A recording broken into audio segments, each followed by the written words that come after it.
It's the hottest place on Earth. Well, at least when it comes to the temperature of the air. On the 10th of July, 1913, the temperature here reached a frightening and record-breaking 134.1 degrees Fahrenheit. No wonder people call it the Death Valley. It's also the lowest point in all of North America, located at 282 feet below sea level. When you come here for the first time, you may be tricked into thinking you're suddenly surrounded by ice. But is that really frozen water you see out there? Don't let yourself be fooled. It's actually salt. As rainwater combines with minerals, the outer layer of rocks surrounding the area gets dissolved. When the water evaporates, the only thing that's left is salt. If you're a fan of water, this isn't the best place for you, since rainfalls are rare in Death Valley. So rare that, on average, this area gets less than 2 inches of precipitation each year. This makes Death Valley the driest spot, not only in the USA, but in all of North America as well. In 1929 and 1953, this location did not get a single drop of rain for the whole year. This surreal landscape becomes even more striking once you see sand dunes. Sure, they only account for a small portion of Death Valley, but they're indeed some of the most memorable sights, with some of them rising over 680 feet.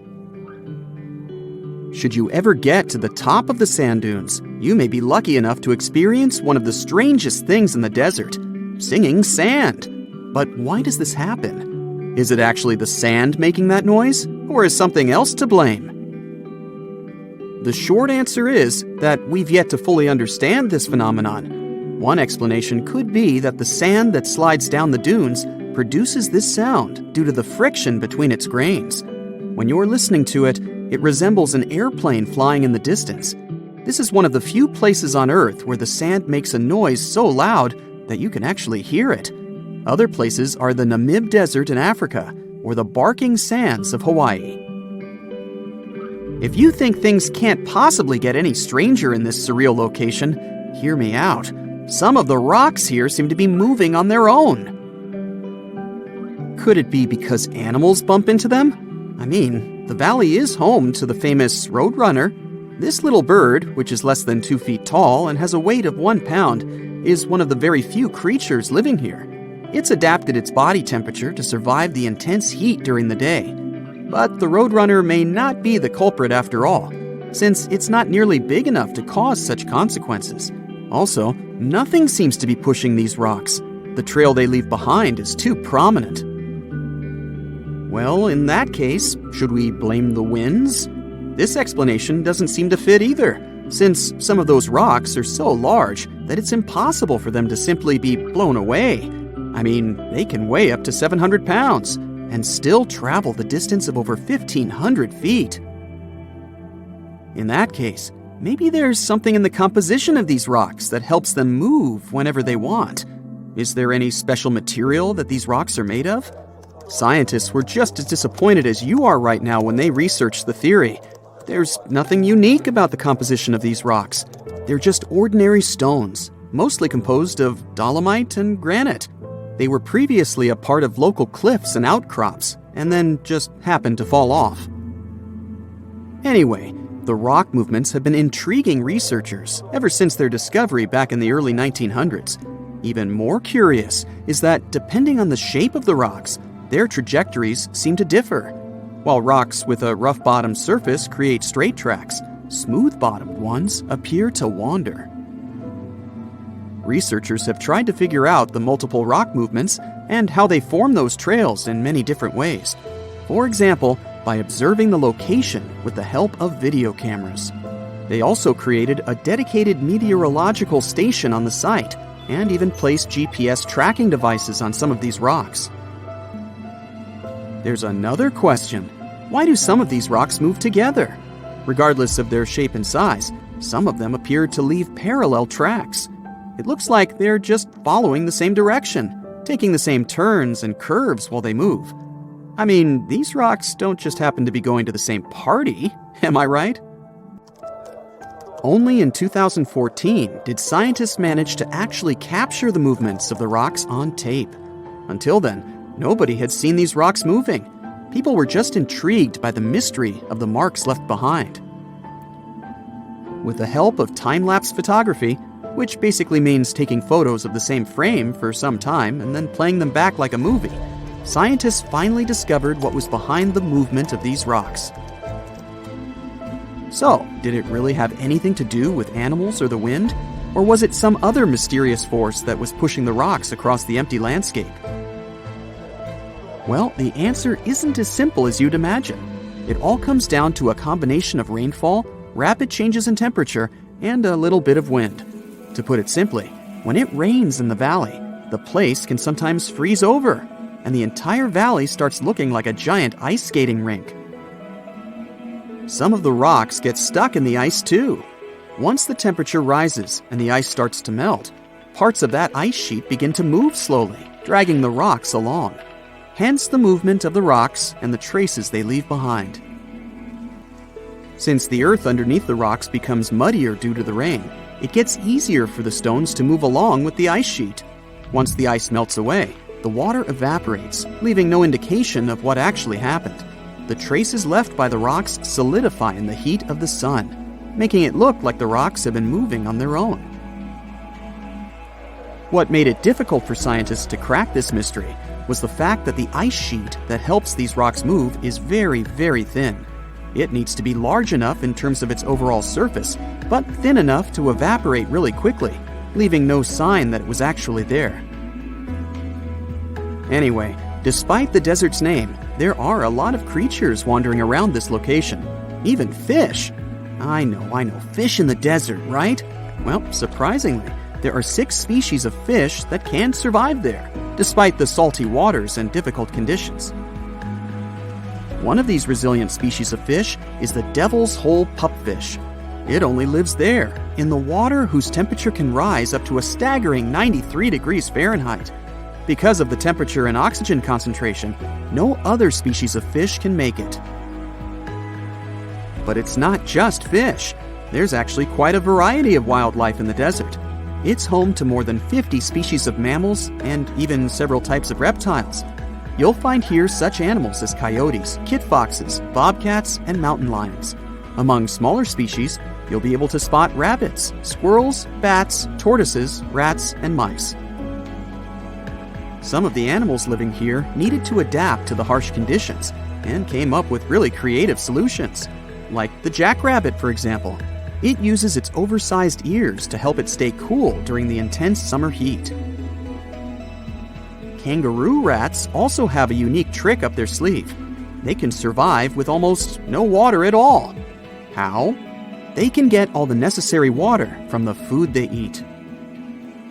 Other creatures, like tortoises, use hibernation. For up to 9 months each year, they rest to protect themselves from the extreme conditions of the desert.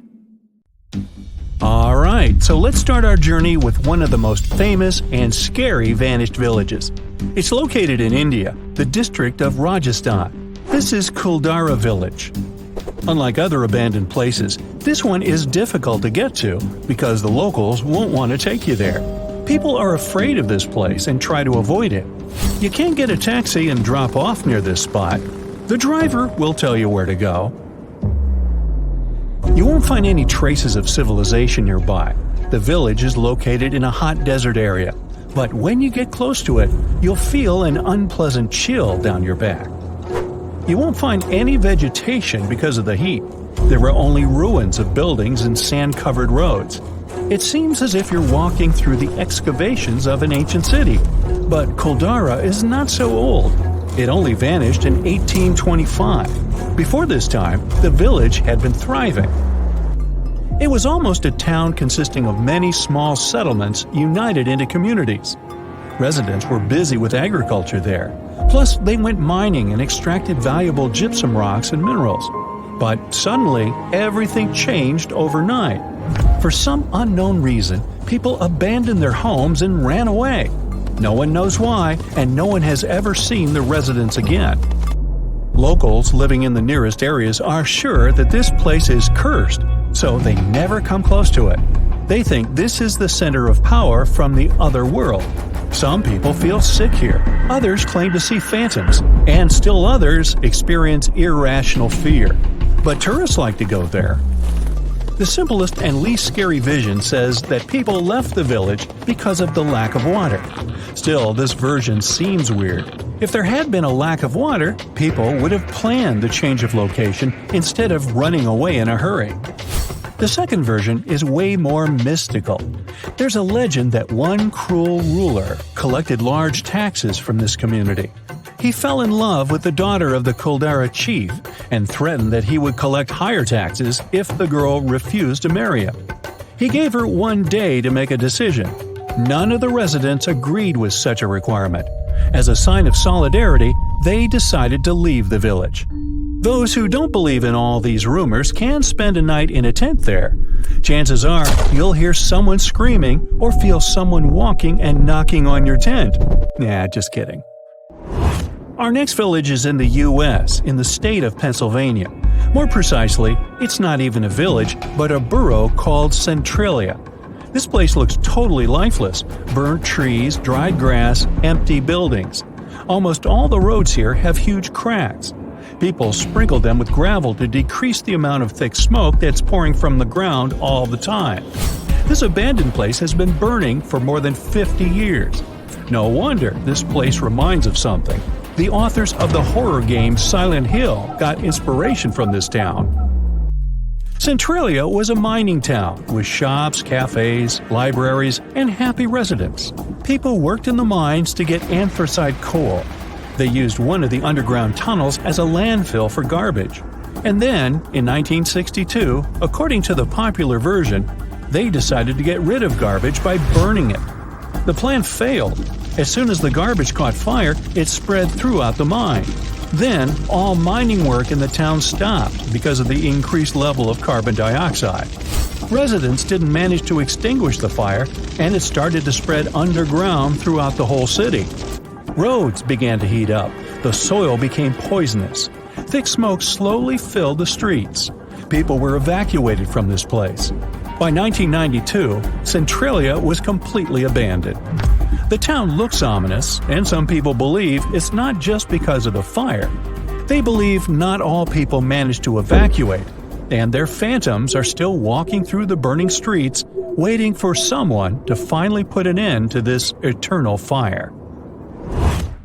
Just imagine a prosperous, beautiful village where people do agriculture on fertile land and bake delicious bread.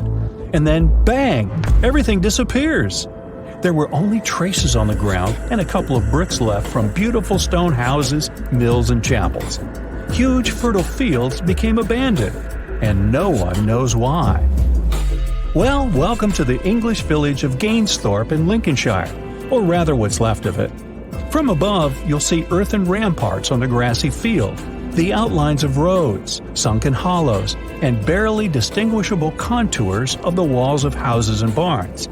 If you come here, you may not even notice the traces of the village.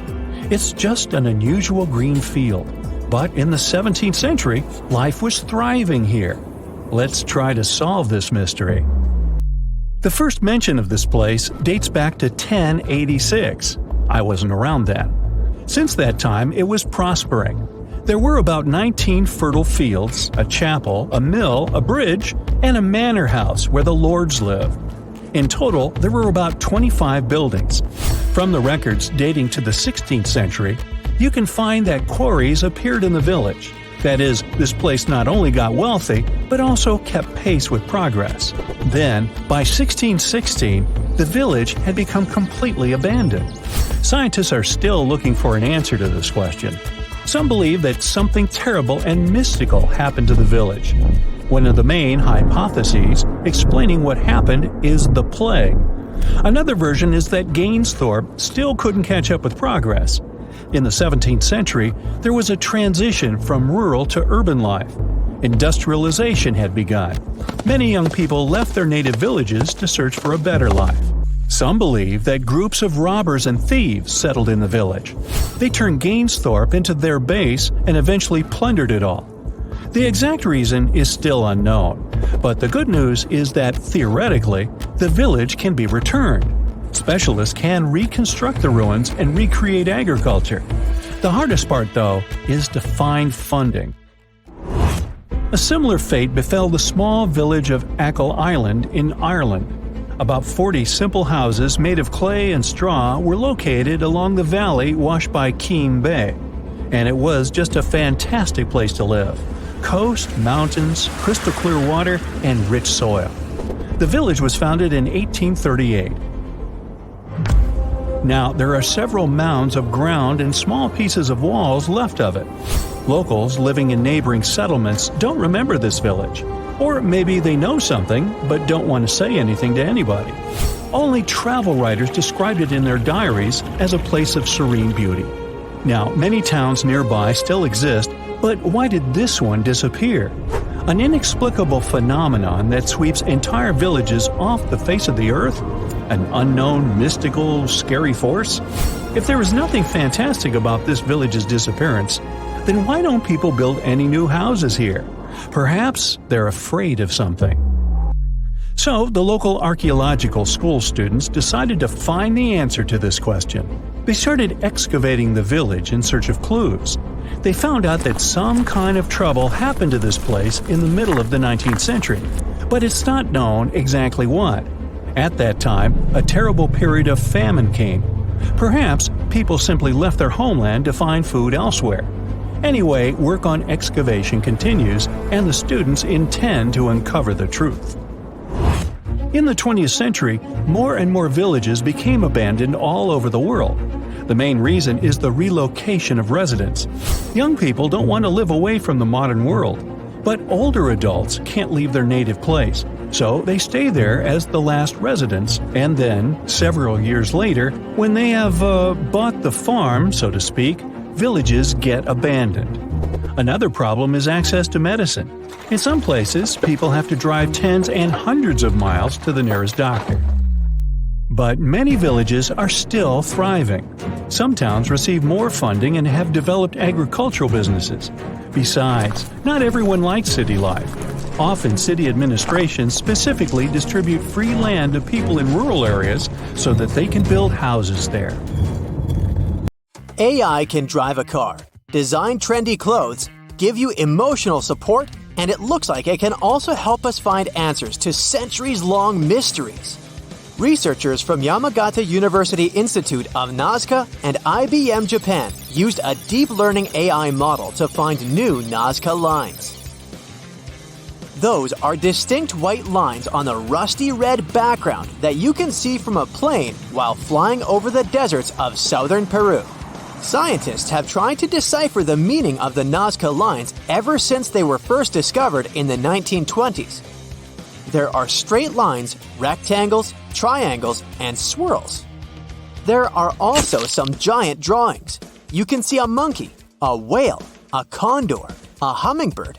The 4 recently discovered geoglyphs, which is the scientific word for those drawings, show a humanoid-like figure holding a club, a fish, a bird, and a pair of legs.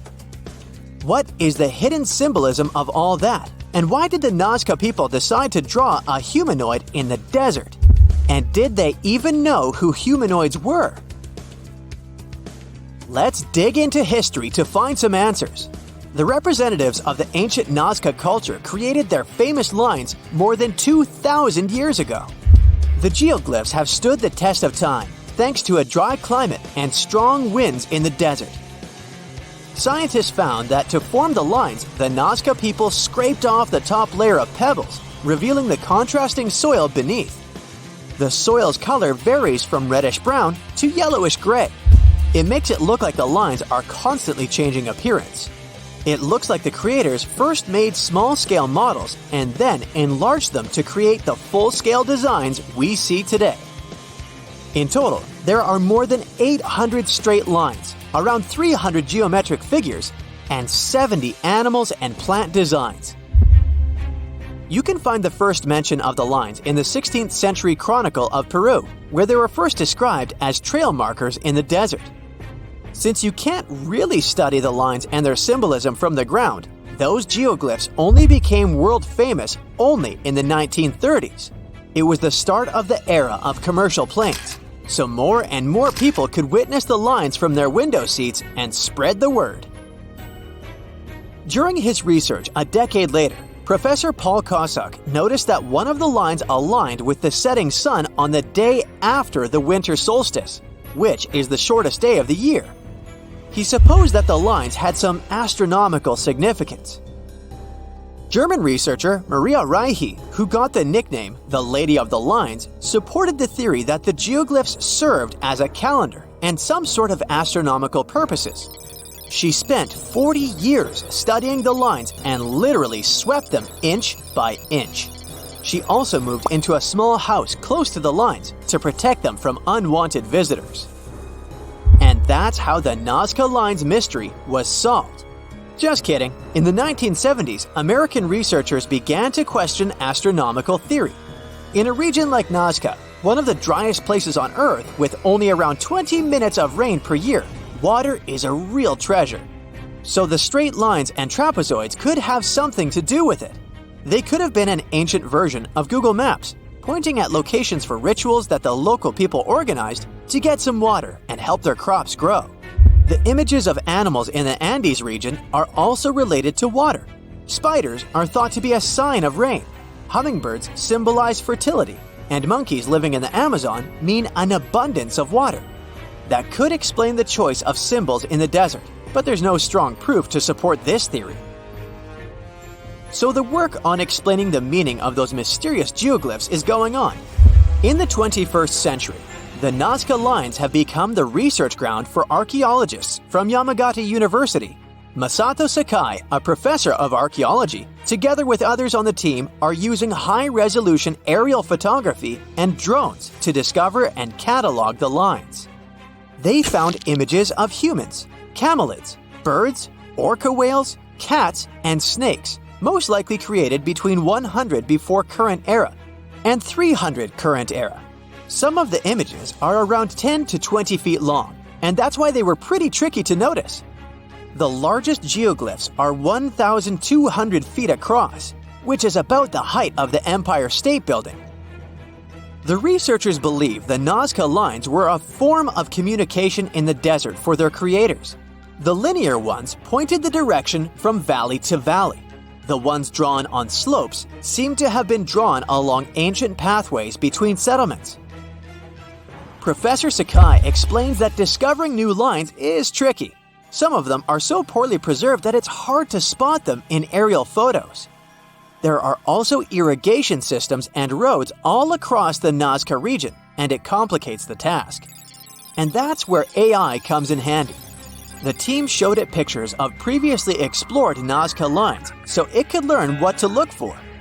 Then, AI went through tons of footage taken from planes and satellites and also laser data from previous surveys to identify the lines scientists hadn't found before. The system works 21 times faster than humans, and it made some curious discoveries. Scientists then traveled to the locations it chose to verify the findings. In 2019, AI helped to discover a humanoid-shaped character with a rectangular head who is holding a stick and wearing a headdress. It became a real puzzle for the scientists trying to understand the creature's role in ancient society. The little guy is neighbors with another famous geoglyph. It's a hermit, which is a subgroup of hummingbirds that lives in the forested regions of northern and eastern Peru. The largest of the recently found geoglyphs is a pair of legs. It's more than 250 feet across, about 4/5 as tall as Big Ben. Could be an homage to some ancient supermodel.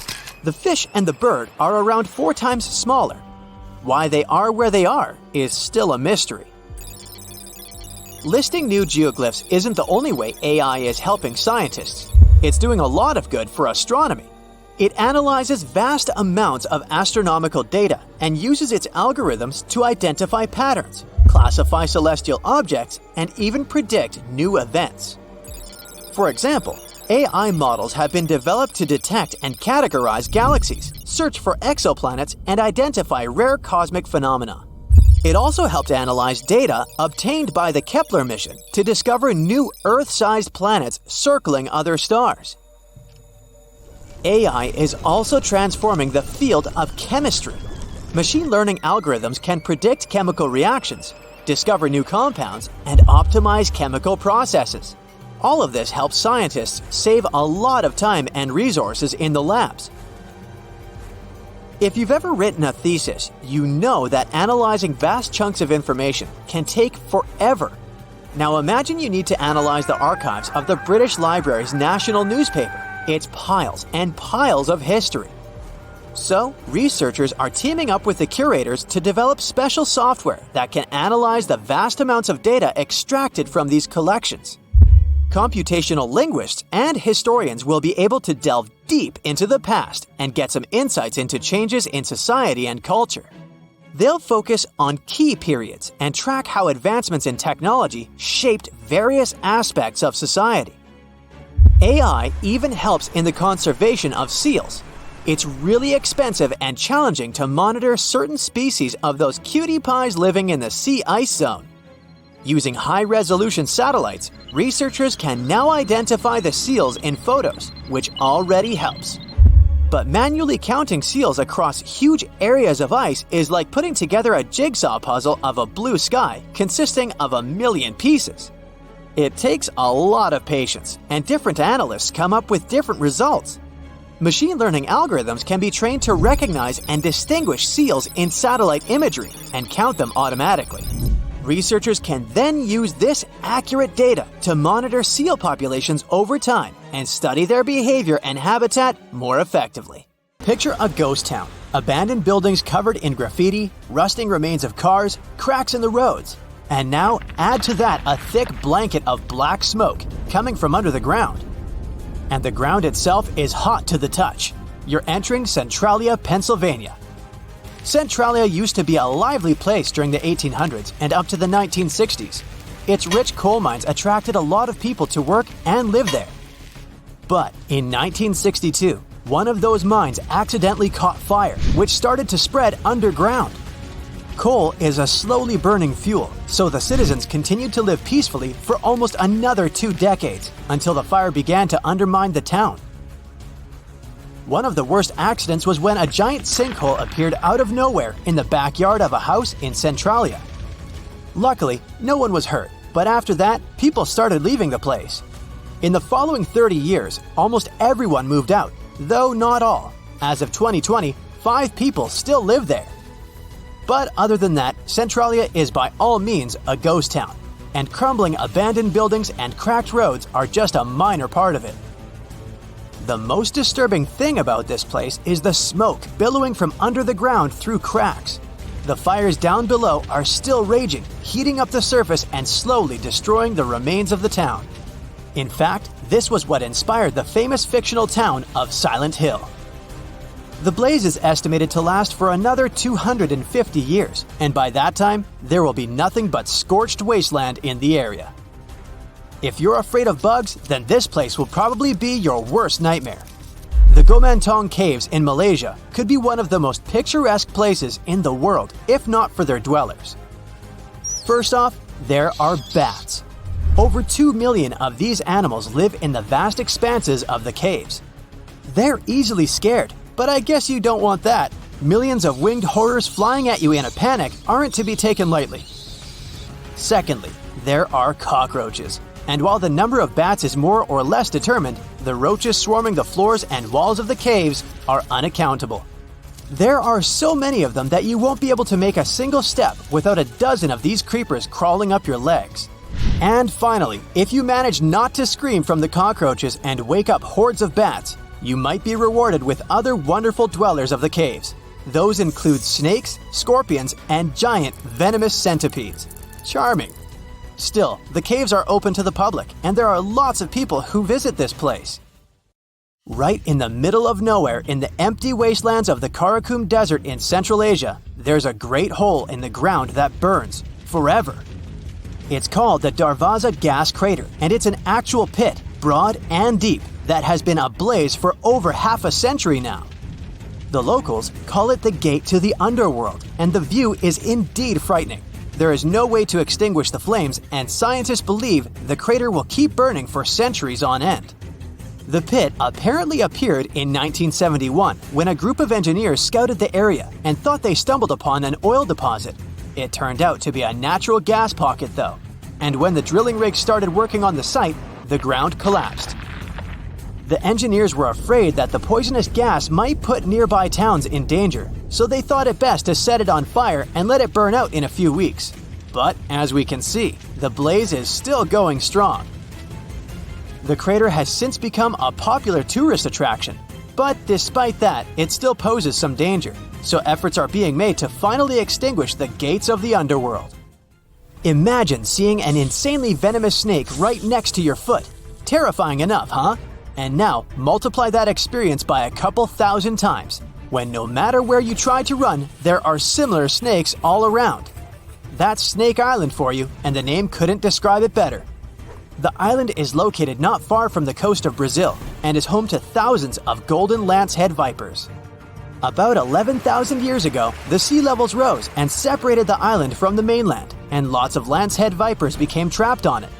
Their mainland siblings are venomous as well, but not as much.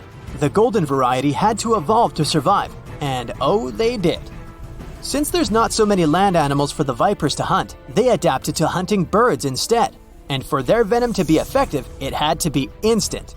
So, golden lanceheads developed a venom that is 5 times more potent than the regular variety. This helped the snakes thrive, and now there are 1 to 5 vipers per square meter of the island. It is considered so dangerous that Brazil banned all visitors, like someone would really want to go there. Lost in the woods at night, you suddenly stumble upon a human figure. Relieved, you touch their shoulder to ask for directions, but it's hard as stone and covered in moss. And then you look into the face of the person and your mouth opens in horror. It's anything but human. My advice would be not to wander around southeast Finland at night if you don't want a shocking experience, because it's here that a renowned Finnish sculptor made his eerie sculpture garden in his own backyard. The garden's main exhibition consists of 200 human figures in various yoga poses. But as you walk around, you may come across more sinister-looking works, such as cloaked figures with its arms stretched forward and deep black gaps for eyes. Adding to the creepiness are real human teeth in the mouths of some statues. The garden itself appeared because the sculptor was a recluse and didn't want to leave his home. And when asked to lend some of his sculptures to museums, he would say he needed to ask them if they wanted to. It seems they never did, though. Creepy statues are eerie enough, but how about creepy dolls? If you ever find yourself in Japan and want to give yourself some chills down the spine, make sure to visit Nagoro. It's a tiny village in the south of the country. Driving by its houses and yards, you will see villagers sitting on their porches or tending to their gardens. Nothing special. Until you realize they're not moving and never will, because they're life-sized dolls. One of the local residents turned her hometown in 2002 and made a hobby of creating stuffed scarecrows in gardens and fields. But then it turned from a practical thing into a sort of memorial job. Whenever any of her neighbors left the village or passed away, she would make a life-size doll in their image.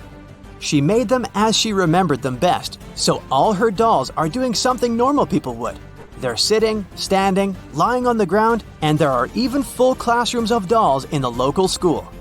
But probably the eeriest thing about this installation is that the human population of Nagoro is less than 30 people, and the scarecrows outnumber the living dwellers more than 10 to 1.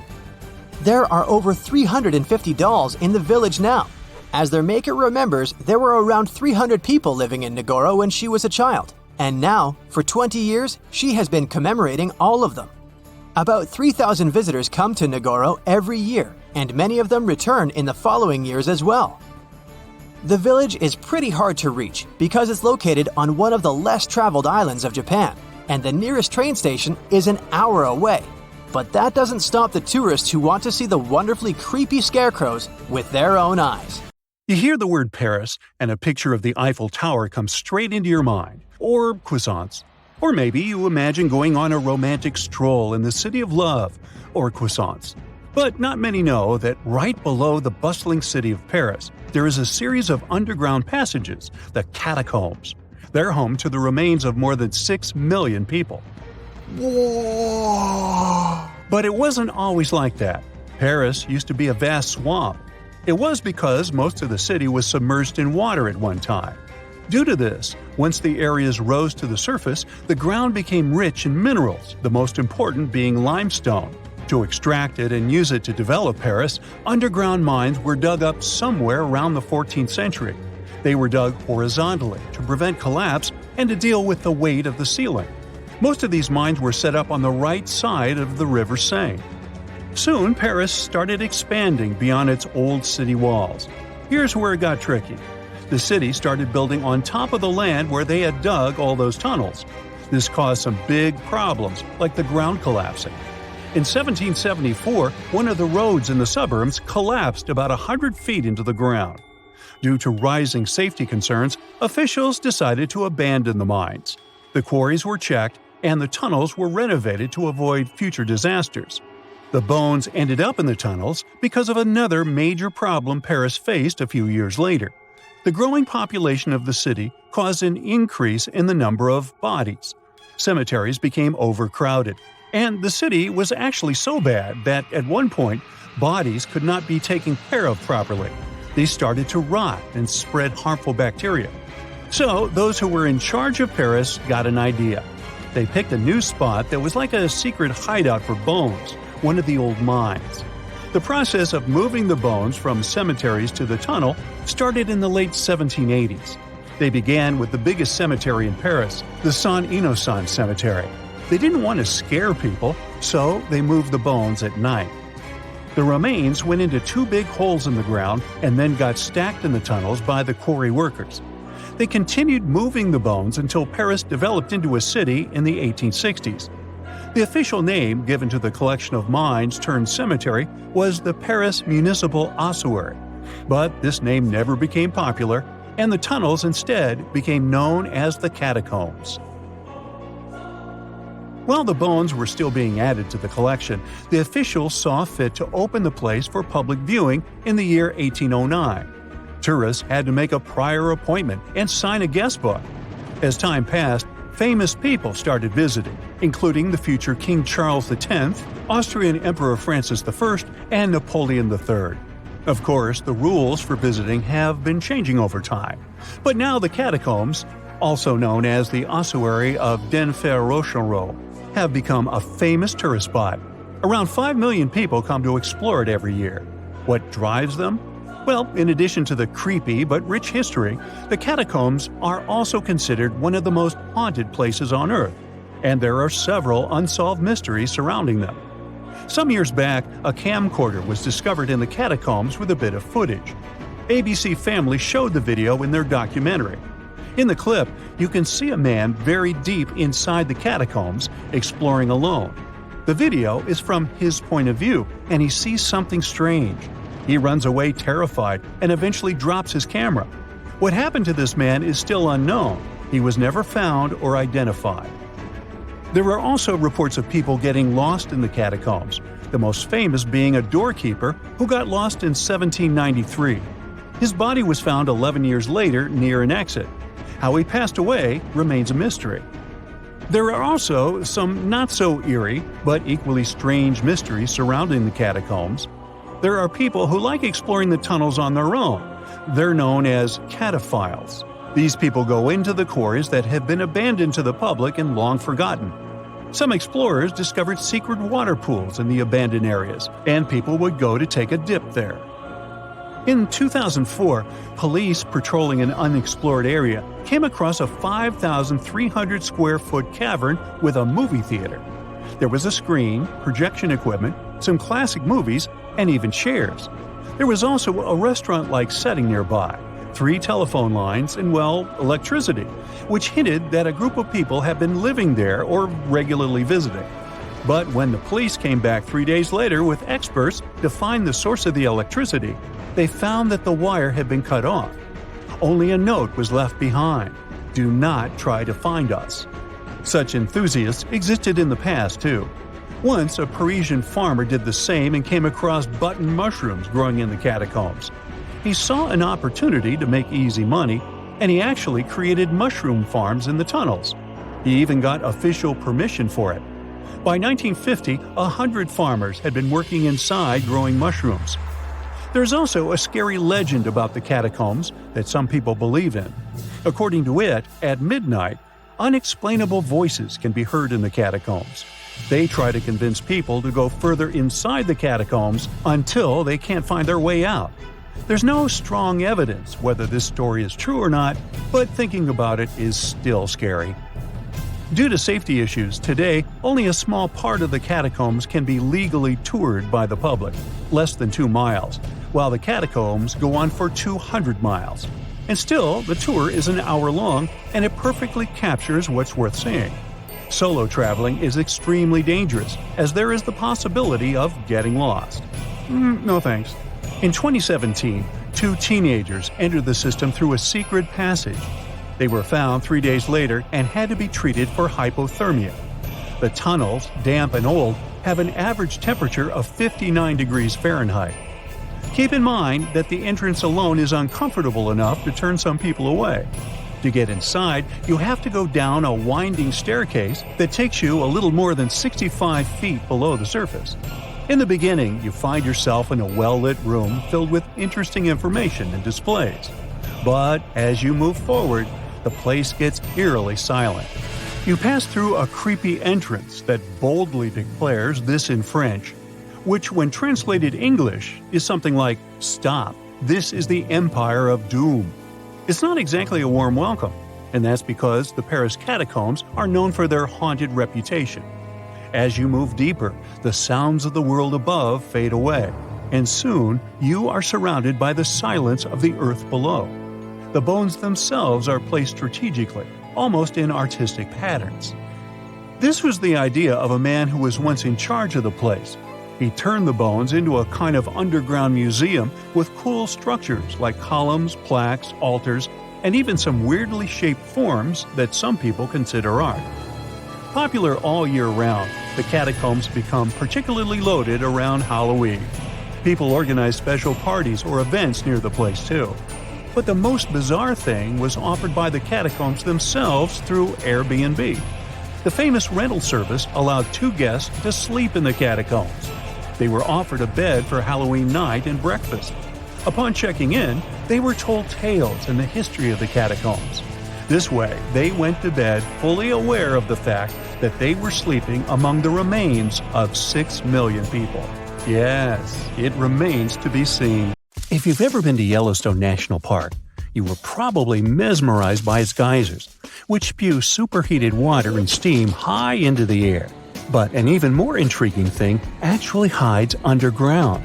I'm talking about that underfoot plumbing system that makes those grand eruptions possible. About that, there's good news. Recently, researchers have succeeded in mapping the national park's hydrothermal plumbing system with the help of a giant flying magnet. As a result, scientists have managed to document all these features in stunning detail. The thing is, Yellowstone houses the world's largest hydrothermal system. It contains over 10,000 features, like geysers, mud pots, hot springs, and steam vents. They're fed by a network of underground water pathways. Those get overheated by magma flowing underground. It causes the water to rise to the surface. Now, no one actually knows much about the workings of this system, but the newly created maps might finally shed light on it. Experts explain that their knowledge of Yellowstone has a subsurface gap. That's why it's often called a mystery sandwich. Scientists know quite a lot about the features on the surface because they can observe them directly. And they know what's going on in the magmatic and tectonic system several miles below the surface. But they haven't figured out what's happening in the middle yet. So, I must tell you about that giant flying magnet used for research. It's known as SkyTem. It was attached to a helicopter and flown over Yellowstone several hundred times, scanning the ground below. The magnet is made up of an 82-foot-wide charged wire loop. Its main task is to generate a strong electromagnetic field. And since different kinds of material, like water or rock, respond to this field differently, scientists managed to create a few subsurface maps for the first time ever. The mapping technique also allowed the researchers to differentiate between magma and bedrock, since they have a bit different magnetic properties. and the team got a chance to see how the magma and water interact and create those mind-blowing geological features on the surface. The team got high-resolution maps to a depth of around 500 and 2,300 feet, and low-resolution maps showing what's going on at a depth of up to 1.5 miles. At the same time, the researchers think that the hydrothermal system itself may stretch as far as 3 miles below the surface. If they're right, it means they've only mapped the top half of Yellowstone's plumbing system. Anyway, remember how I said that scientists know pretty much about the bottom part of the Yellowstone sandwich? They have such a good idea about the tectonic plates and deep fault lines because the park's frequent earthquakes provide them with a lot of opportunities to study different phenomena. In July 2021, for example, more than 1,000 earthquakes rocked the area. These days, the team of researchers knows much more about some famous features, like the Old Faithful Geyser or the Grand Prismatic Spring.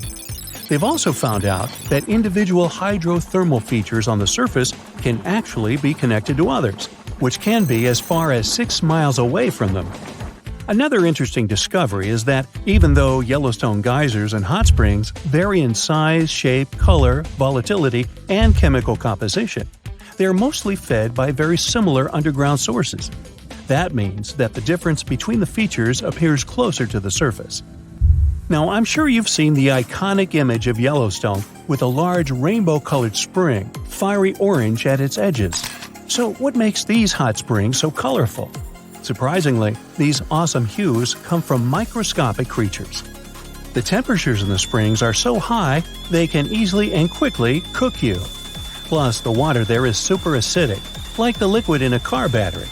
But there are certain types of heat-loving microbes that don't mind these crazy conditions. You can even say they're thriving there. So every ring of a different color is, in most cases, a ring inhabited by different bacteria. And each species is adapted to a particular temperature or pH level, which measures how acidic this or that environment is. For example, take the Grand Prismatic Spring, yes, the iconic one. Its rainbow hues likely hint at the diversity of microbes living there. So, starting from the center of the hot spring, you can see a beautiful aquamarine color there. That's where the water temperature is the highest, reaching 189 degrees Fahrenheit, because this area is right over the underground water source. The water there is too hot even for microbes. That's why what you see is mostly clear water. As for the reason for its blue color, it's the same as why the sky is blue. Sunlight hits the surface of the water and the light scatters, but the blue light scatters the most, getting reflected back to your eyes. Now, the next ring of color is yellow, all thanks to certain cyanobacteria. The temperature in this yellow ring reaches 165 degrees Fahrenheit. If the conditions in the hot spring were a bit different, these bacteria would create a blue-green hue, thanks to a green pigment called chlorophyll. But since the sunlight hitting the spring is too intense, the bacteria start producing another type of pigment. It's called carotenoids. And guess what? It acts as a sunscreen for the bacteria. And since this pigment is orange, the normally green bacteria get a yellowish hue.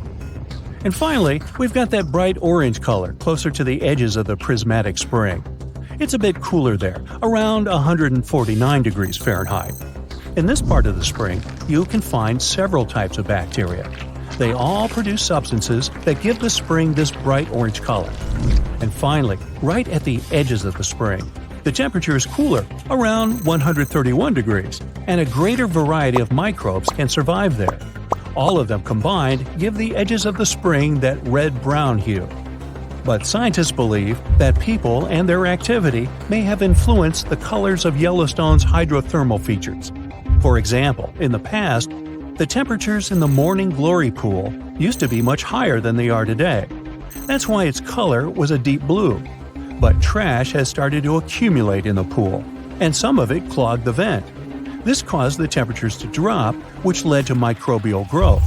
As a result, that pretty blue color turned into orange-yellow. As for Yellowstone's geysers, the most famous one is called Old Faithful. It got this name at the end of the 19th century because of how regular its eruptions were. This geyser is more active than the others, erupting about 20 times a day. Each of these magnificent events lasts from 1 to 5 minutes, and the fountain of steaming water can reach a height of 180 feet. Now, while talking about Yellowstone National Park, we can't but mention Yellowstone supervolcano, right? Supervolcanoes appear when huge volumes of magma are trying to escape from deep underground. Eventually, they burst through Earth's surface. Sometimes all this magma gets stuck, unable to break through the planet's crust. And then, massive pools of pressurized magma gather at a depth of several miles. The pressure keeps growing because more and more magma is trying to get to the surface. At one point, a super eruption goes off. You don't necessarily want to be around for that. Over the past 50 years, the Yellowstone caldera has risen almost 3 feet. It shouldn't alarm you, though. Experts are sure it's a natural behavior for Yellowstone. Periods of dome-shaped uplift are followed by the caldera lowering. Scientists think the supervolcano doesn't present any danger at the moment. For an eruption to happen, the magma inside has to be at least 50% molten. With Yellowstone, this number is just 5 to 15%. Even better, a recent study made the researchers believe the hotspot might be in a state of decline right now, even despite all the breathing and dome-raising activity. There have been at least 3 other super eruptions in the history of Yellowstone volcano. They happened 2.1 million, 1.3 million, and 640,000 years ago, long before video. The most recent super eruption was dubbed the Lava Creek eruption. It formed the Yellowstone caldera after spilling out 240 cubic miles of rock, dust, and volcanic ash. No thanks, I'll pass.